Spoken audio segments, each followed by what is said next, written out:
மந்திரங்கள் உங்களை சூழ்ந்திருக்கலாம், வெள்ளி சுனி உங்களை சூழ்ந்திருக்கலாம், பிரச்சனைக்கு மேல பிரச்சனை உங்களை சூழ்ந்திருக்கலாம், எல்லாரால ஒதுக்கப்பட்டு வைத்திருக்கலாம்.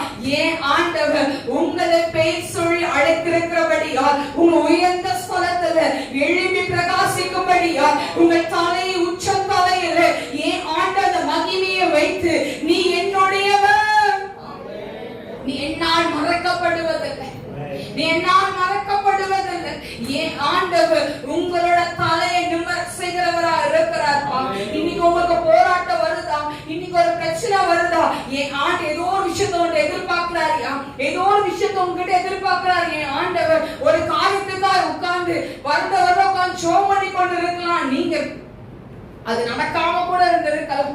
யோசித்து பாருங்க, அண்ணால் வருடம் போவாயா, எல்லா வருஷமும் போவா, நிலத்துக்கு ஆழத்துக்கு போய் ஜெபம் பண்ணுவா.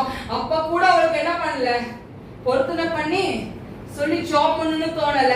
ஆனா அவளோட நான் இவ என்ன பண்றா, உட்காந்து சக்கரத்தை என்ன பண்றா, ரொம்ப கொடுமைப்படுத்தினோன்னு நான் போய் இப்ப போய் ஜெபம் பண்றேன், நான் மல்லடி இல்லைன்னு சொல்லி காட்டுவேன்னு சொல்லிதான் போய் அங்க என்ன பண்றாங்க, அங்க பொறுத்து நான் பண்ணுவதை நாம் பார்க்கிறோம். இன்னைக்கு உங்க வாழ்க்கையில நீங்க நீண்ட நாளா நீங்க ஜெபம் பண்ணி கொண்டு இருக்கலாம், நீண்ட நாளா உட்கார்ந்து வேதனையா இந்த காரியத்துக்காக உட்கார்ந்து கொண்டு இருக்கலாம். ஒரு நாள் வைத்திருப்பாரே ஆண்டவர், ஒரு நாள் வச்சிருப்பாரியா, அந்த காரியத்தை ஆண்டவர் நிறுத்தி வைப்பார். ஆமென் சொல்லுங்க, ஆமென் சொல்லுங்க. நீங்க ஜெபத்தை மட்டும் விட்டுறாதீங்க, உங்களோட ஜெபங்கள் ஒரு நாளும் அது காத்தோட காத்தாய் போயிடாது. உங்க ஜெபத்துக்கு வல்லமை இருக்கு. நீங்க முழங்கால் போட போட என் சத்துருவின் திட்டங்கள் முறியடிக்கப்படும். அவன் உங்களுக்கு விரோதமாய் நிற்கும் போது ஏன் ஆண்டவர் அவன் ஆயிரக்கணக்கான தூதர்களை கொண்டு வந்து நிறுத்தி வைப்பார்.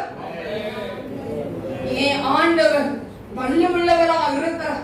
உங்களோட ஜெபத்துக்கு வல்லமை இருக்கு, உங்களோட ஜெபத்துக்கு வல்லமை இருக்கு, உங்க உபவாசத்துக்கு வல்லமை இருக்கு, உங்களோட கண்ணீருக்கு பதில் உண்டு. மனுஷன் அழுகாதீங்க, மனுஷன் போய் உட்கார்ந்து புலம்பாதீங்க. என் ஆண்டோட சன்னிதானத்துல வந்து நிறுத்தி பாருங்க. என் ஆண்டவர் உங்களோட கண்ணீரை ஆண்டவர் களிப்பாய் மாற்றுவார். ஏசாயா தீர்க்கதரிசி புஸ்தகத்துல அந்த வசனம் அழகாய் சொல்லப்படுகிறது.